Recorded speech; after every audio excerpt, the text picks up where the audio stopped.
10वां अध्याय शुंभवध। मैं मस्तक पर अर्धचंद्र धारण करने वाली शिव शक्ति स्वरूपा भगवती कामेश्वरी का हृदय में चिंतन करता हूँ। वे तपाए हुए सुवर्ण के समान सुंदर है। सूर्य, चंद्रमा और अग्नि ये तीनों उनके नेत्र हैं तथा वे अपने मनोहर हाथों में धनुष, बाण, अकंश, पास और शूल धारण किए हुए हैं। ऋषि कहते हैं, राजन, अपने प्राणों के समान प्यारे भाई निशुंभ को मारा गया देख सारी सेना का संहार होता जान शुंभ ने कुपित होकर कहा, दुष्ट दुर्गे, तू बल के अभिमान में आकर झूठ मूठ का घमंड न दिखा।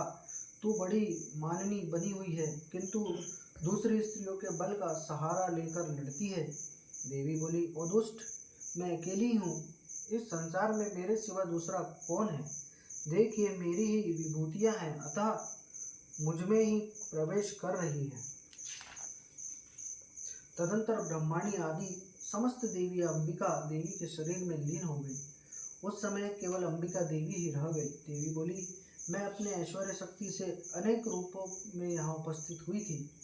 उन सब रूपों को मैंने समेट लिया है, अब अकेली हूँ होकर कहा, दुष्ट दुर्गे, तू बल के अभिमान में आकर झूठ मूठ का घमंड न दिखा। तू बड़ी माननीय बनी हुई किंतु दूसरी स्त्रियों के बल का सहारा लेकर लड़ती है। देवी बोली, ओ दुष्ट, मैं अकेली हूँ, इस संसार में मेरे सिवा दूसरा कौन है।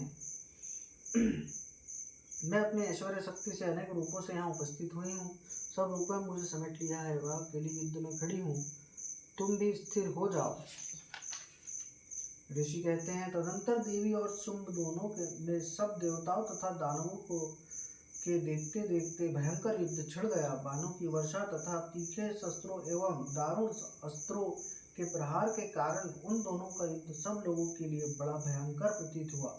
उस समय अंबिका देवी ने जो सैकड़ों दिव्य अस्त्र छोड़े, उन्हें दैत्यराज शुंभ ने उनके निवारक अस्त्रों द्वारा काट डाला।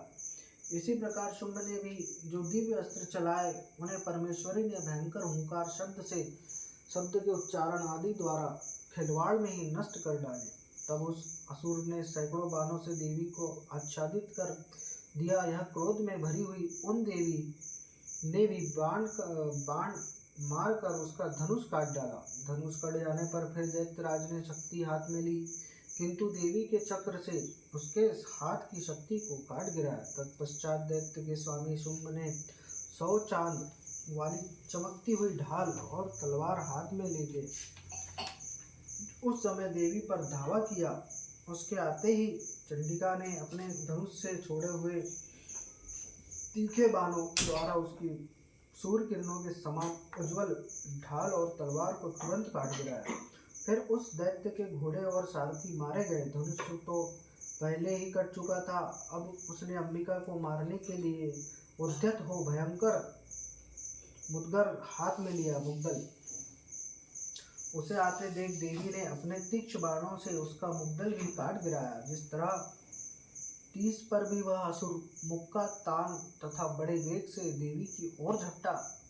उस दैत्यराज ने देवी की छाती में मुक्का मारा, तब उन देवी ने भी उसकी छाती में एक चाटा जड़ दिया। देवी का थप्पड़ खाकर दैत्यराज शुंभ पृथ्वी पर गिर पड़ा, किंतु पुनः सहसा पूर्ववत उठकर खड़ा हो गया। फिर वह उछला और देवी को ऊपर ले जाकर आकाश में खड़ा हो गया। तब चंडिका आकाश में भी बिना किसी आधार के ही शुंभ के साथ युद्ध करने लगी। उस समय दैत्य और चंडिका आकाश में एक दूसरे से लड़ने लगे। उनका वह युद्ध पहले सिद्ध और मुनियों को विस्मय में डालने वाला हुआ। फिर अंबिका ने शुंभ के साथ बहुत देर तक युद्ध करने के पश्चात उसे उठाकर घुमाया और पृथ्वी पर पटक दिया। पटके जाने पर पृथ्वी पर आने के बाद वह दुष्ट आत्मा दैत्य पुनः चंडिका का वध करने के लिए उसकी ओर बड़े वेग से दौड़ा। तब समस्त दैत्यों के राजा शुंभ को अपनी ओर आते देख देवी ने त्रिशूल से उसकी छाती छेद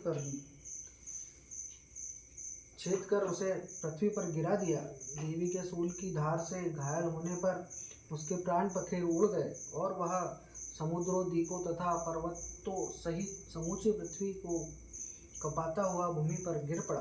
तदंतर उस दुरात्मा के मारे जाने पर संपूर्ण जगत प्रसन्न एवं पूर्ण स्वस्थ हो गया तथा आकाश स्वच्छ दिखाई देने लगा।